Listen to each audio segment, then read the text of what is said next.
Hello, my name is Anika and I'm a ninth grader at the Harker School in San Jose, California. There's a history of diabetes on my father's side, so my father went through a series of lengthy and complex tests with long waiting periods to diagnose if he has diabetic retinopathy. I wanted to find a faster way to identify this disease, so I decided to use artificial intelligence, which I started learning from 2 years ago, and I find this topic very fascinating. As you can see in the picture above, the retina, which is the darkest circle, starts fading away in the diseased eye. But in the healthy eye, you can see the retina clearly.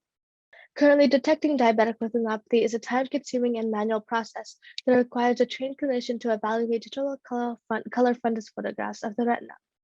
However, my project attempts to find an automatic way to classify a given set of fundus images using artificial intelligence based neural network algorithms and classify the retinal disease based upon the severity.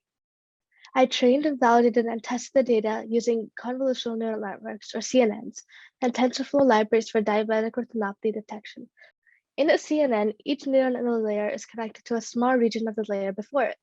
In the convolutional layer, the filters are doing dot products to all the inputs of the previous layers.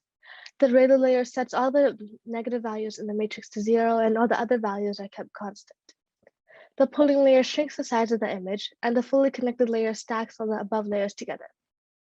The first step is to use any camera to take a picture of the person's retina that needs to be tested. Next, the image will be uploaded to the cloud when my application is running.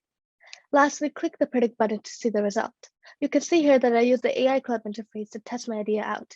First, I use AIClub, and then I created my own application that detects diabetic retinopathy.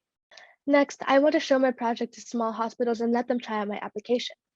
If my project shows a significant increase in the number of people diagnosed with diabetic retinopathy correctly, then I can go on from there.